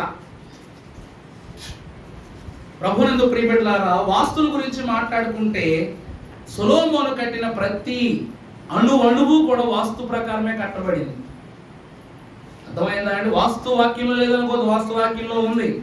సొలొమోను ఇదిగో ఈ మందిరములో గడప ఎంత ఎత్తే ఉండాలి, ఈ పక్కనే ఉండాలి, కిటికీ ఈ పక్కకే ఉండాలి, ఎంత ఎత్తే ఉండాలి, ఎంత మంద ఉండాలి, ఇదిగో రొట్టెల వల్ల అక్కడ ఉండాలి, కరుణాపీఠం ఎక్కడ ఉండాలి, మందస్సు వెనకాల ఉండాలి, కెరూబులు ఏకాండమై ఉండాలి, అలాగే యాజకుడు ఉంటే గంగాళము కుడివైపు కానీ ఎడమ పక్కనే ఉండాలని ప్రభు చెప్పారా లేదా? అన్ని పద్ధతి ప్రకారం చెప్పారు ప్రభువు. ఆలయానికి అడ్డంగా కట్టబడినటువంటి తెర ఇంత మందము, ఈ రంగు, ఈ రూపము, కుట్టు చేసే పని ఇలా ఉండాలని ప్రతి విషయం కూడా ప్రభు ప్రత్యేకంగా చెప్పారు. దాని మీద పరిపూర్ణంగా 7 అధ్యాయాల ఆ పుస్తకం ఆ కర్మం మీదే ఉంటది. మరి వాస్తు లేదంటారే, పరలోకంలో కూడా వాసు ఉంది. పరలోకంలో 12 గుమ్మాలు, 12 ముత్యాలు, అలాగనే ఒక్కొక్క గుమ్మమునకును కూడా ఒక్కొక్క రత్నముతో కూడుకున్నటువంటి పేరు. దేవుని ప్రియబిడ్డలారా, నేను చెప్పాలంటే మన పాత పార్లమెంటును చూచారా? పార్లమెంటు కూడా పరలోకాన్ని బట్టి కట్టిందే. 144 స్తంభాలు ఉంటాయట. అది దేనికి గుర్తంటే లెక్కింపబడిన సంఖ్య 1,44,000 మంది యొక్క సంఖ్య. 144 స్తంభాలు పాత పార్లమెంటు. అందులో 24 గుమ్మాలు, 24 పెద్దల గుర్తుగా 24 గుమ్మాలు. అందుకే చూసారా, ఎప్పుడైనా పార్లమెంట్లో సిట్టింగ్ ఎలా ఉంటుంది? స్పీకర్ ఉంటాడు, ముందు 4 కూకుంటారు, టైప్ ఆపరేటరు, డాక్యుమెంటేషన్ చేసేవాళ్ళు, అలాగనే కెమెరా వర్క్ చేసేవాళ్ళు, ఇదంతా ప్రొడ్యూస్ స్టాంపులు గుద్దే వాళ్ళు ఉంటారు ముందర. ఆ ముందరంతా ఎమ్మెల్యేలు, ఎంపీలు వగేరా అందరూ ఉంటారు. అవునా? చక్రంలో కూర్చొని ఉంటారు అన్నమాట స్పీకర్ గారి చుట్టూ. ఇప్పుడు మనం మాట్లాడుకుంటే ఇలా కూర్చున్న వాళ్ళందరినీ కూడా పరిశుద్ధుల వరుసలోకి వేసుకుందాం. పరలోకంలో మనం అందరం ప్రభు సింహాసనం చుట్టూ ఉంటామా లేదా? ఈ నలుగురిని 4 జీవుల కింద వేసుకోండి. పైన ఉంటారు స్పీకర్ గారు. ఎందుకైనా ఆమోదం, అధికారం, నిర్ణయం ఫైనల్గా ఎవరిది? అయిందే. ఆయన సంతకం పెడితేనే ఏదైనా. వీళ్ళు చెప్పిన ప్రతి వివరాన్ని వింటారు, మంచిదైన దాన్ని తీసుకుంటారు, శ్రేష్టమైన దాన్నే ప్రజలకు అందిస్తారు. అవునా కాదా? ప్రభు సమావేశం కూడా అలాగే ఉంటుంది. చూడండి, మనం ఎన్నో విషయాలు చూస్తాం. సర్వమును మనం చూసినట్లయితే ప్రియులారా, ఈ లోకములో ప్రతిదీ కూడా అసలు వాస్తవం అంటే ఏంటో తెలుసా అండి? ప్రకృతితో ఏమై ఉండాలి? ఐక్యమై ఉండాలంట. ప్రతి నిర్మాణం కూడా 3 పిల్లర్లు వేసి 4వ పిల్లర్ వేయడం మానే ఇల్లు నిలబడుతుందా? అది విరుద్ధమా కాదా? అలాగే కుటుంబం కూడా ఐకమత్యంతో ఉంటే నిర్మాణం. దేవుని బిడ్డలుగా అందరం కలిసి ఉంటే నిర్మాణం. ప్రభు అంటున్నారు, అందుకే అంతటి గొప్ప మందిరమును నిర్మించాడు కాబట్టి పురజనులందరూ యెరూషలేము పట్టణమునకు ఆ రోజు వచ్చారు. అంత గొప్ప నిర్మాణం కాబట్టి దేవుడు కూడా పరలోకాన్ని విడిచిపెట్టి ఈ మందిరమును చూడటానికి మహిమ మేఘముగా దిగి వచ్చాడు. ఆ మహిమకు యాజకులు కూడా అక్కడ అహరోను వంశం కూడా నిలబడలేకపోయారు. ఇది సొలొమోను కాలంలో కట్టబడిన మందిరం, జీవము గల దేవుని ఆలయం. అలాంటిదే ఈరోజు దేవుని ఏర్పాటును బట్టి ఎలోహిం చర్చ్ కూడా అటువంటిదే. దేవునికి మహిమ కలుగును గాక. మూడవదిగా మనం చూసినట్లయితే హెబ్రీలకు రాసిన పత్రిక 3వ అధ్యాయము 10వ వచనం. హెబ్రీ 3:10. కావున నేను ఆ తరము వారి వలన విసిగి, ఆ తరము హెబ్రీ కాదు తల్లి, ఎజ్రా గ్రంథం 3:10.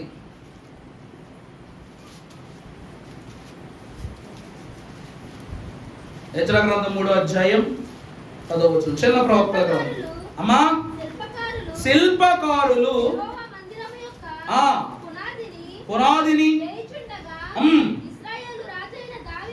ఇశ్రాయేలు రాజైన దావీదు నిర్ణయించిన విధి చొప్పున తమ వస్త్రములు ధరించుకొనిన వారై యాజకులు బాకాలతోను ఆసాపు వంశస్థులు గల లేవీయులు చేయి తాళములతోను ఆ.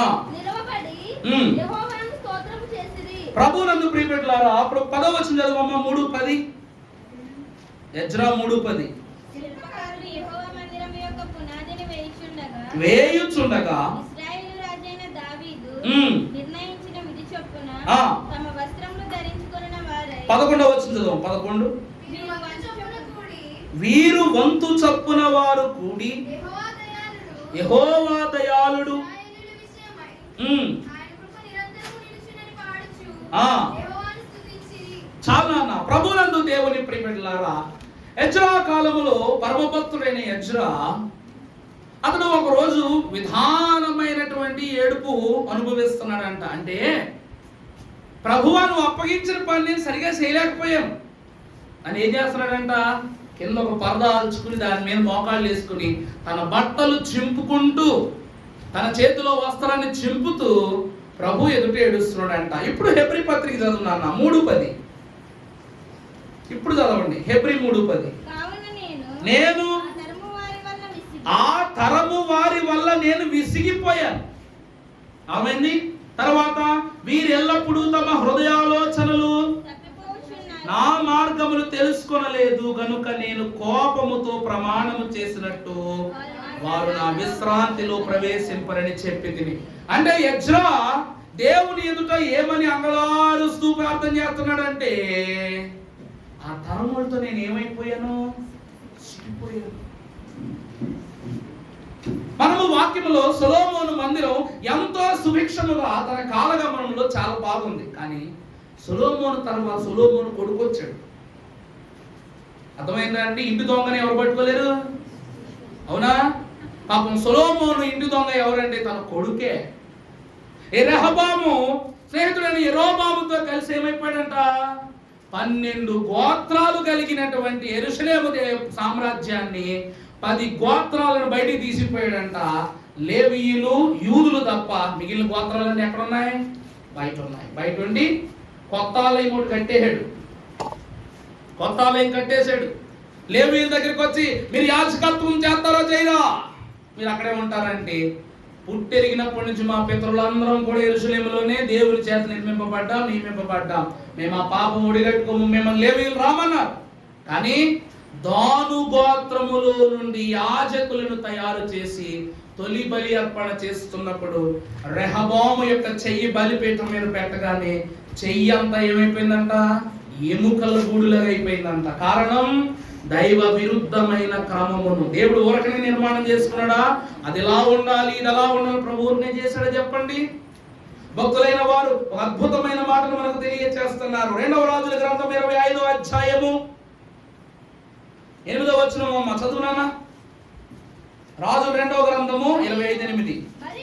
మరియు బబులోను రాజైన ఆ నెబుకద్నెజరు ఏలుబడిలో 19వ సంవత్సరమందు ఎన్నో సంవత్సరం 19వ సంవత్సరమందు నెబుకద్నెజరు అనగా బబులోను రాజైన నెబుకద్నెజరు జెరుబ్బాబెలు ఆ కాలములో రాజుగా ప్రస్తావింపబడుతున్న కాలములో 19వ సంవత్సరములో సొలొమోను, అంతే కదండి, పాపం అయిపోయింది కదా, సొలొమోను కట్టిన ఆలయాన్ని వీరు విచ్ఛిన్నం చేసేసారు. అంతే, దేవుడు ఇష్టపడి కట్టుకున్న ఆలయాన్ని పాడు చేసేసినందుకు దేవుడు ఏం చేశాడంట, వీళ్ళని బబులోనుకి అప్పగించేశాడు. బబులోను చెరకు అప్పగించేశాడు.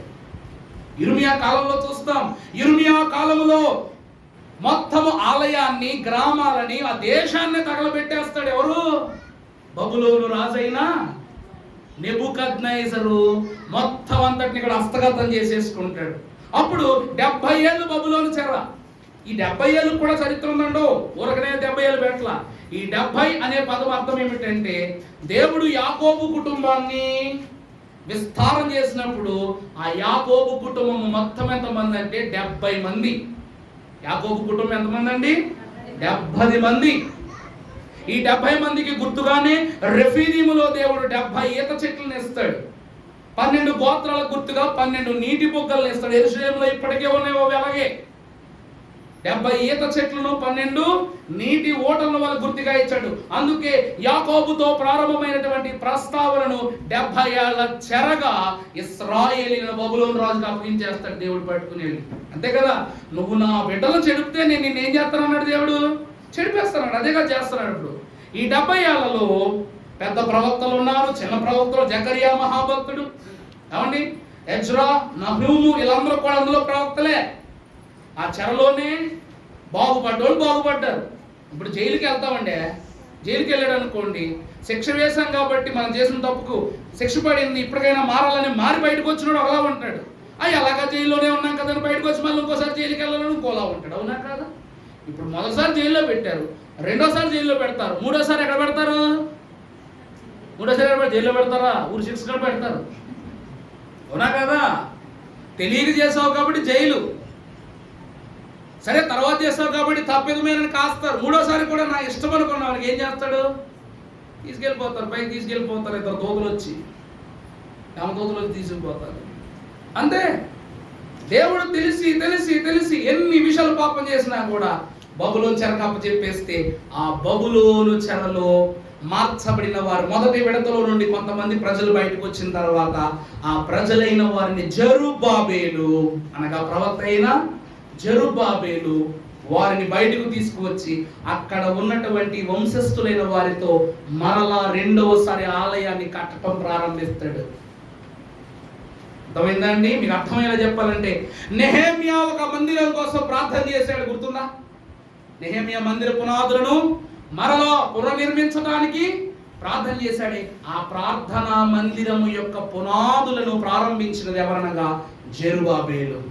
3వ మందిరం ఇది. వాక్యములో మనము చూసినట్లయితే ప్రియులారా, ఈ మందిరమును దేవుడు బలముగా స్థిరముగా నిర్మాణం జరిగించాడు.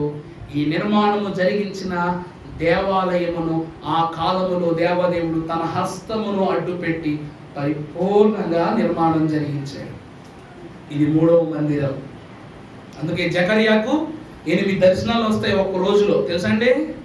ఒక్క రోజులో 8 దర్శనాలు చూపించేస్తాడు దేవుడు. ఎగురుచున్న పుస్తకం, కొలనూలు చేత పట్టుకున్నటువంటి కొలతూములో కూర్చున్న స్త్రీ, 2 ఒలీవ చెట్ల మధ్యలో మధ్యలో నుండి తైలం దీపస్తంభం, 4 గుర్రాలు, రౌతులు రస్వములతో కూడుకున్న దర్శనాలు, 8 దర్శనాలు ఒకే రోజులో చూపించేస్తారు. ఒక్కో దర్శనానికి ఒక్కో ప్రసంగం, చాలా పెద్ద పెద్ద ప్రసంగాలు ఉన్నాయి. ప్రధాన యాజకుడైన యేషువా కాలంలో ఈ జెరుబ్బాబెలు దైవాలయ నిర్మాణాన్ని ప్రారంభించాడు. 4వదిగా మీరు చూసినట్లయితే యోహాను సువార్త 2వ అధ్యాయము 20వ వచనము, యూదులు 46 సంవత్సరములు కట్టిరి, 3 దినాల్లో ప్రభునందు ప్రియబిడ్డలారా, ఈ 4వ దేవాలయం ఏమిటి అంటే, ఏ మందిరాన్నైతే ఆ కాలంలో జెరుబ్బాబెలు కాలంలో జకర్యా కాలం ప్రస్తావించి దేవుడు నిర్మించాడు, ఈ మందిరం శిథిలం అయిపోతున్న సమయంలో ఆ కాలములో రాజైన హేరోదు మహారాజు 46 సంవత్సరాలు ఏం చేశాడంటే దేవాలయాన్ని మరలా పునర్నిర్మిస్తూ వచ్చాడు. అందుకే యూదుల మతాచార క్రమం అంతా ఈ దేవాలయంలో జరగడం ప్రారంభమైంది. దాన్నే చిన్నప్పుడు మనం చూస్తాంగా, ప్రభువు 3 ఏళ్ల వయసులోనే దేవాలయంలో ఏం చేసేవారంట? బోధ చెప్పేవారు. మరి ఇదే దేవాలయం, ఈ దేవాలయమే అని. ఆ దేవాలయంలోనే కాని క్రమములు జరిగితే ప్రభు ఏం చేశారు? నా తండ్రి దేవాలయం దొంగల గుహగా మార్చేశారు మీరని చెప్పేసి ప్రభువు తవిరేశారంట అక్కడ ఉన్న వాళ్ళందరినీ. ఆ మందిరముని ప్రభు అంటున్నారు, 3 రోజుల్లో నేనేం చేస్తాను? కూల్చబడిన మందిరమును కూల్చి మరలా పునర్నిర్మించేస్తానన్న దాని నెపంగానే ప్రభుకి ఏం పడింది? శిక్ష పడింది. కూలుస్తానన్న దేవాలయాన్ని కాదు, సజీవమై ఉన్న మనుషులలో చేరిపోయిన రాటు తేలిపోయిన పరిస్థితులను 3 దినాల్లో కడతారన్నారు. కానీ వారికి వేరులాగా అర్థమైంది, ఇంకా నెపం దొరకలేదు కాబట్టి. 3వది హేరోదు. వాక్యములో హేరోదు అంటే మంచుడు అనుకోదు, 3 హేరోదులు ఉన్నారు వాక్యంలో, తెలుసా అండి? మొదటి హేరోదు ప్రభువు కాలంలో హేరోదు, ప్రభు పుట్టినప్పుడు ఉన్న హేరోదు. 2వ హేరోదు ఎవరంట? బాప్తిస్మిచ్చు యోహాను శిరస్సును ఖండించిన హేరోదు. మొదట ఆయన పెద్ద హేరోదు, ఈయన హేరోదు. తర్వాత హేరోదు ఫిలిప్పోస్, చివరి ఆయన అంతిపా హేరోదు. ఆయన ఎవరంట? యాకోబును చంపినటువంటి వాడు. 3 హేరోదులు ఉన్నారన్నమాట. వాక్యములో చూస్తే ఈ ఆలయము ప్రభువు పుట్టిన కాలములో భక్తుడు అయిన యేసుక్రీస్తు ప్రభు వారి కాలంలో కట్టబడిన హేరోదు నిర్మించిన దేవాలయం. 5వది చూసినట్లయితే కొరింథీయులకు రాసిన మొదటి పత్రిక 6:19. త్వరపడదాం, అయిపోయింది. 6:19 మొదటి కొరింథీ. మీ దేహము దేవుని వల్ల మీకు అనుగ్రహింపబడి మీలోనున్న పరిశుద్ధాత్మకు ఆలయమై ఉన్నదని మీరు ఎరుగరా? పరిశుద్ధాత్మకు ఆలయము. దేహం అంటే దేవుడు ఆత్మ నివసించుచున్న స్థలం. ఏదైనా వనములో ఆదాము అవ్వలను దేవుడు సృజించుటకు ముందు ఆదామును నిర్మించి నరుని నాసికారంధ్రములలో దేవుడు జీవ వాయువును ఊదగా నరుడేమాయను అంటే ఆత్మ సంచరించుటకు దేవుడిచ్చిన గృహము ఈ ఒళ్ళు. ఆత్మ సంచరించడానికి దేవుడు మనకి ఇచ్చినటువంటి ఆత్మ నివాసం చేయడానికి దేవుడు ఇచ్చిన గృహం ఏంటంట? ఈ దేహం అంట. అందుకే వాక్యోపదేశకుడు ఏమంటున్నారంటే ఈ దేహము దేవుని సొత్తు. మరి ఇల్లు అంటే ఏంటి చెప్పండి? ఎవరైనా మన ఇంటి మీద తూరుకుంటామా? ఇల్లు అంటే ఏంటి? నీ సొత్తు, నీ పరువు, నీ అధికారం, నీ ఆనందం, నీ సంతోషం, నీ జ్ఞాపకం. అలాగే ఈ దేహం కూడా దేవునికి ఏమైనది? సొత్తు అయి ఉన్నది. వాక్యంలో చూద్దాం. నిర్గమాకాండం 19వ అధ్యాయము 5వ వచనంలో మోషే కాలంలో ఇశ్రాయేలు ప్రజల గురించి అంటున్నారు ప్రభు. కాగా మీరు విని నడిచిన ఎడలా మీరు సమస్త దేశ జనములలో నాకు. అర్థమైందా అండి? భక్తులు ఆ కాలంలో మంచి చరణం రాశారు. ఈరోజు ఆస్తి ఆస్తి ఆస్తి ఆస్తి అంటాం కానీ భక్తులు ఏమని పాటలు రాశారు తెలుసా? ఏమిటి అనగా నన్ను నీ ఆస్తిగా గైకొనుము. అంటే నీరసపడకుము నీవే నా ఆస్తి గదా, నా రక్తముతో సంపాదించితి, నా రక్తముతో సంపాదించితి, నన్ను నీ ఆస్తిగా గైకొనుము, నన్ను నీ ఆస్తిగా గైకొనుము. మనోవిచారము కూడదు నీకు, మహిమతలంపులే కావలెను. నీరసపడొద్దు. నువ్వెవరివి? నా ఆస్తివి. అవునా? నా రక్తం పెట్టి కొనుక్కున్నాను నిన్ను. ఊరనెక్కాననుకున్నావా సిలువా? కానీ నేను నిన్ను నా ఆస్తి అనుకుంటున్నాను, కానీ నువ్వు మాత్రం నన్ను ఆస్తిగా భావించట్లేదు. అవునా? ప్రభువుని తప్ప సర్వాన్ని చూస్తున్నాం మనం. ఆ కాలంలోనంట, పురాణాల్లోనంట అర్జునుడు అనేటువంటి విలుకాడు ఉండేవాడంట. ఆ విలుకాడికి విద్య నేర్పిస్తున్నాడు గురువు అన్నాడంట. అందరు శిష్యులు నిలబెట్టి నీకు అక్కడ ఏం కనిపిస్తుంది అబ్బాయి అంటే వాడు అంటున్నాడంట, నాకు ఆకులు కనిపిస్తున్నాయి, చెట్లు కనిపిస్తున్నాయి, ఆకాశం కనిపిస్తుంది అన్నాడంట. మీ గురేంటయ్యా అంటే కన్ను అన్నాడు. కానీ కన్ను తప్ప అన్నీ కనబడుతున్నాయి వాళ్ళకి. అలాగే ప్రభువుని తప్ప మనం అన్ని చూస్తున్నాం కాబట్టి అన్నిటి వలన మనం శోధింపబడుతున్నాం. శోధన తీర్చే ప్రభువు చూడలేదు కాబట్టి భక్తులు ఆ రోజు అన్నారు, ఆయనను చూచిన అంతాయు సరియవును మిత్రుడారమ్ము, మైత్రితో పారామార్థికమైన మాటల్వచింతు మన్నానాతో వీను మిత్రుడారమ్ము. ప్రభునందు ప్రియులారా, ప్రభువు తన ఆత్మను పదిలపరచుకున్నట్టు. అందుకే ఈ గుండె కోవెల. ఆత్మకేమై ఉన్నదండి? కోవెలై ఉన్నది. ఈరోజు దేవుని వాక్యాన్ని బట్టి మన దేహం ఆత్మకేమై ఉన్నది? నిలయస్థానమై ఉన్నది. ఇదే మందిరం. తర్వాత చివరిగా చూస్తే ఎఫెసీ 2:21. ఎఫెసీ 2:21 త్వరపడతా. ప్రతి కట్టడమును ఆయనలో చక్కగా అమర్చబడి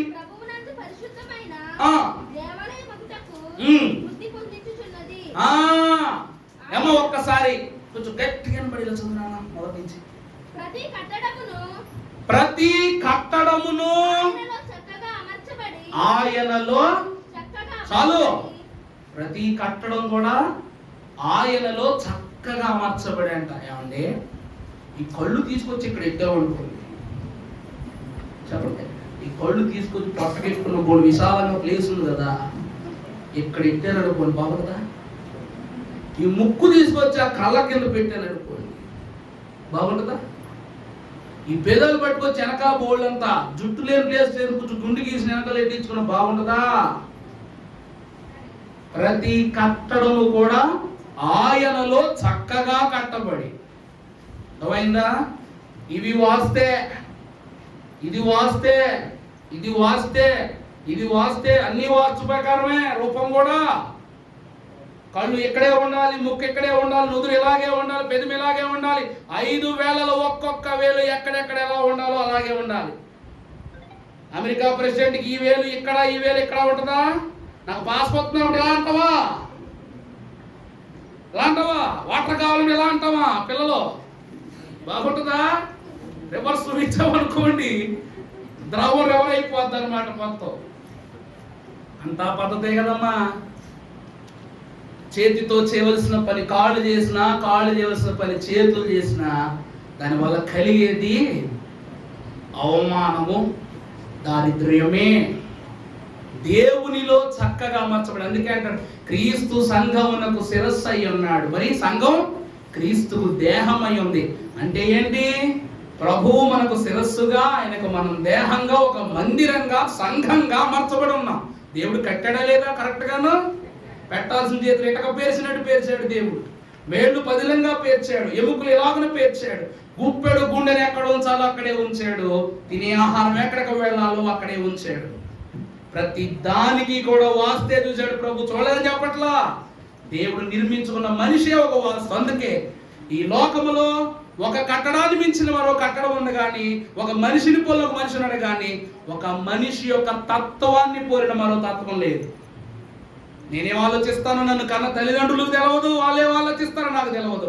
అసలు మనం ఏం ఆలోచిస్తాం ప్రభువు కూడా తెలియదు. అందుకే స్వాతంత్ర లక్షణాన్ని దేవుడు ఇచ్చాడు. మీ ఇష్టం, మంచిగా బతికితే మంచిగా బతకండి, సమయం వచ్చినప్పుడు, తీర్పు కాలం వచ్చినప్పుడు మీరు అప్పచెప్పుకోవాల్సిన లెక్క మీరు అప్పచెప్పుకుంటారని స్వేచ్ఛ ఇచ్చేసాడు ప్రభువు కూడా.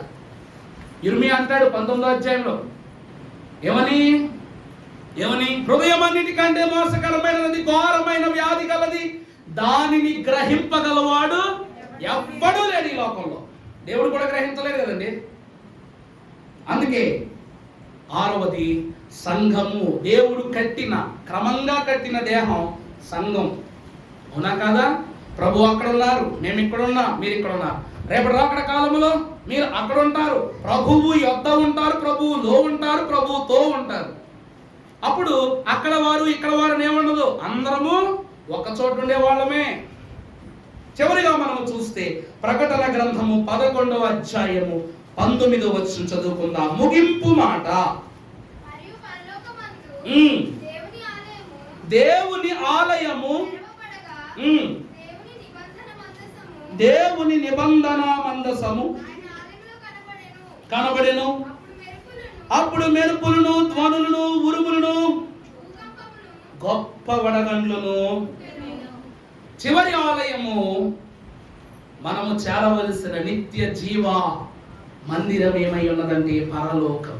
అయ్యగారండి ఇప్పటికే ఆరు ఆలయాల గురించి చెప్పారు కదా. ఇన్ని ఆలయాలు ఎందుకు? మరి శివుడు ఇంకొక ఆలయం కూడా ఉందా?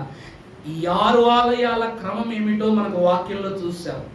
ఇది వింటే బాగు, కానీ అక్కడ ఉంటేనే బాగు. అర్థమైందండి? వీటి గురించి వినాలి, అక్కడ ఉండాలి. ఎందుకు ఈ మాటలు చెబుతున్నానంటే, హెబ్రీ పత్రిక 9:24లో చూస్తే పరమభక్తుడు పౌలు ఎంత జాగ్రత్తగా ఈ సత్యాన్ని చూపిస్తున్నాడు చూడండి నాన్న. అందువలన నిజమైన పరిశుద్ధ స్థలమును, పరిశుద్ధ స్థలములో క్రీస్తు ప్రవేశం. అరే అంటే సంఘం ఇంకా వెళ్ళకుండా అసలు సిసలైన పరిశుద్ధ స్థలం అంటే ఏ కుడి పార్శ్వమున ప్రభు సంఘాన్ని కూర్చోబెట్టుకుంటున్నారో ఆ సింహాసనం మీదకి ఇంకా వెళ్ళలేదట ఆయన మందిరంలో. ఆయన ఎవరి కోసం చూస్తున్నాడు? సంఘమును వెంట పెట్టుకుని వెళ్ళే విషయం కొరకు చూస్తున్నాడు. అందుకే మనకు పరదేశంలో ఒకటి ఉంది, రక్షితులు మోక్షలోకం అని. ఇంకా ప్రభువు ఆయన వెళ్ళలేదు, వెళ్ళవలసి మనం ఇక్కడే ఉన్నాం. వెళితే కలిసే వెళ్ళాలి అక్కడికి, అంతే తప్ప వేరువేరుగా వెళ్ళటాలు లేవు. అందుకొరకే ప్రభువు వేచి చూస్తున్నాడంట. అంటే అంతటి స్వాస్యములోనికి, ఆ పరలోక మందిరములోనికి వెళ్ళాలా, అంత గొప్పే ఉందండి అక్కడ. సరేనండి వెళ్తాం, మీరు చెప్పారు వెళ్తాం. వెళితే మాకు అక్కడ ఏముంటది? అవునా కదండి? మిమ్మల్ని అందరికీనో అమ్మా మీకు గోవాకు బస్సు మాట్లాడాను నేను. అమ్మా అలా చూపెట్టి గోవాకు మీ అందరికీ నేను టికెట్లు వేసాను, టికెట్లు వేసి బస్సు మాట్లాడాను, మనం అందరం టూర్కి వెళ్ళొద్దామని చెప్పి అన్నాం అనుకోండి. అప్పుడు మీరు అందరూ మాస్టర్ ఎలాగే వేసేసాను అంటారు కదా, బస్సు ఎక్కేస్తారా? టికెట్ వేసేసానని చెప్పగానే బస్సు ఎక్కేస్తారా అన్నా. ఎందుకు వెళ్తాను, వెళ్ళాలా వద్దా, పోనీ వెళ్తే ఎక్కడికి తీసుకెళ్తారు, ఎప్పుడు తీసుకెళ్తారు, ఎన్ని రోజులు ఉంటాం, క్వశ్చన్లు ఉంటాయా ఉండవా? చెప్పాం కదా, చేసేం కదా. ఏమి ఎవరో తెలుసు గోవా అని చెప్పేసి గుజరాత్ తీసుకెళ్ళి అమ్మేస్తానేమో. కంగారు ఉంటుందా ఉండదా? మనసులో ఉంటుంది. గోవాకి తీసుకెళ్తే పార్కుకు తీసుకెళ్తారా, బీచ్కి తీసుకెళ్తారా? కొన్ని తీసుకెళ్ళడానికి ఎన్ని గంటలు ఉంటావు అక్కడ, ఎన్ని రోజులు ఉంటావు అక్కడ, ఎవరు ఉంటారు అక్కడ, ఎంతసేపు ఉండాలి అక్కడ? పురుషులందరినీ ఓ పక్కకి వెళ్ళిపోమంటారా, స్త్రీలందరినీ ఓ పక్కకి వెళ్ళిపోమంటారు? ఇలా చాలా బస్సులు పెట్టుకుంటారు బస్సుల్లో, తెలుసా మీకు? ఫ్రీ బస్ చేసిన తర్వాత ఇదే బాగా. మా పురుషులందరూ ఏంటి, దేవా ప్రశాంతంగా ఇంటికి వెళ్తే చాలు, నాకు సీటు వద్దు, అస్సలు వద్దా, సీటు కూడా వద్దు, కావాలంటే ఆ సీటుకి కూడా టికెట్ ఎక్స్ట్రా పే చేసేయడానికి చూస్తున్నారు మన మగోళ్ళు అందరూ కూడా. మొన్న పై ఏలూరు కార్యక్రమానికి వెళ్తుంటే, అంటే మా వివాహానికి ముందు ఏలూరు వెళ్తే ట్రైన్ మిస్ అయిపోయి, పల్నాడుకు ఇంకో ట్రైన్ ఉన్నది, ఒకటే ట్రైన్ ఉంటుందంట.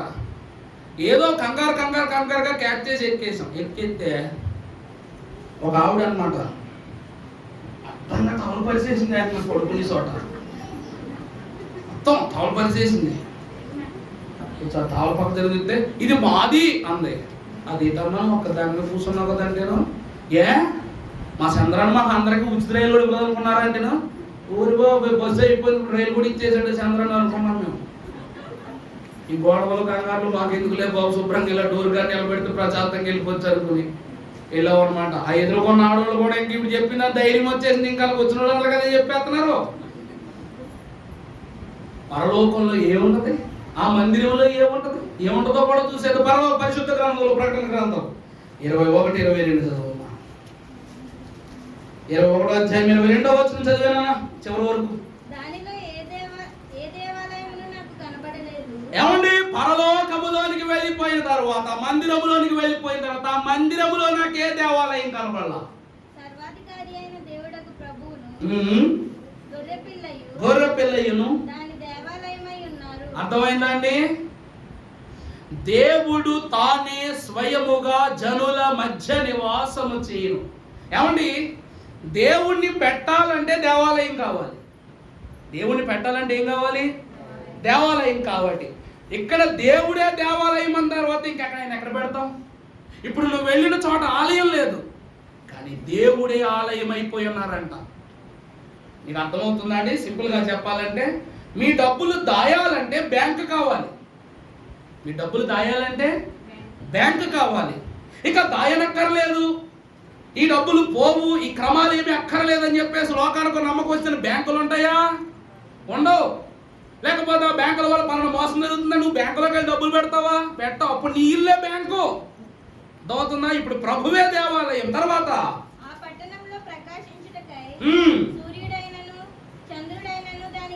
ఈ మందిరంలో 4-5 లైట్లు ఉన్నాయి, కానీ ఆ మందిరంలో లైట్లు గీట్లు లేవంట. స్వయం ప్రకాశమే, సూర్యచంద్రులతో పని లేదు. అందుకు ఆ దేవాలయానికి వెళ్ళాలి, అక్కడ చీకట్లేదు కాబట్టి. తర్వాత అర్థమైందా అండి? అక్కడ వెలిగేది ఏమిటంటే సూర్యచంద్రులు కాదట, దేవుడే స్వయం ప్రకాశై తన మహిమతో ప్రకాశిస్తున్నాడు. గొర్రె పిల్లే దానికి దీపము. తర్వాత జనములు తమ మహిమను ఘనతను దానిలోనికి. ఈ రోజు బైబిల్ పట్టుకుని వచ్చిన మీరు పరలోకానికి వెళ్ళేటప్పుడు ఏం పట్టుకెళ్తారంట? సైన్యములకు అధిపతి యెహోవా పరిశుద్ధుడు పరిశుద్ధుడు పరిశుద్ధుడు, సర్వలోకము ఆయన మహిమతోనే నిండి ఉన్నదనే ఘనమైన వాక్కును చేత పట్టుకుని వెళ్తాం. తర్వాత సంచరింతురు, తీసుకుని వత్తురు, అక్కడ రాత్రి లేనందున. అర్థమైందా అండి? ఈ రోజు మనం ప్రార్థన అవగానే మన గుమ్మాలు మూసుకుని ఇంటికి వెళ్ళిపోతాం, కానీ పరలోక గుమ్మం ఏం కాదంట, ఎప్పటికీ మూసివేయబడదు. దానికి అంతము లేదు, ముగింపు లేదు, పరిపూర్ణతయే తప్ప సంపూర్ణత ఏది లేదు. చదవమ్మా. జనములు తమ మహిమను ఘనతను మ్మ్. దానిలోనికి తీసుకొని వచ్చేదరు. గొర్రె పిల్ల యొక్క జీవ గ్రంథమందు వ్రాయబడిన వారే దానిలోనికి. అర్థమైందా? ఈ బైబిల్ అంటదంట ప్రతి ఒక్కరిని, ఈ బైబిల్ పట్టుకున్నప్పుడు నన్ను పట్టుకున్న భక్తుడా నీ జన్మ ధన్యము అంటదట. పరలోకం వెళ్ళేటప్పుడు ఈ వాక్యం ఏమైనా సాక్ష్యం చెప్పుద్ది తెలుసా? నన్ను ధరించుకున్న ధన్యుడా నీ జీవము పరలోకమునందు ధన్యము అంటదట. దేవునికి మహిమ కలుగును గాక. అవునండి, ముస్లిమ్స్ వాళ్ళ ఖురాన్ చేతితో కూడా పట్టుకోకూడదు. కానీ మనం ఇది అన్ని చేతుల్లోనూ వాడతాం. ఎక్కడ పడితే అక్కడ పెట్టేస్తాం. ఎక్కడ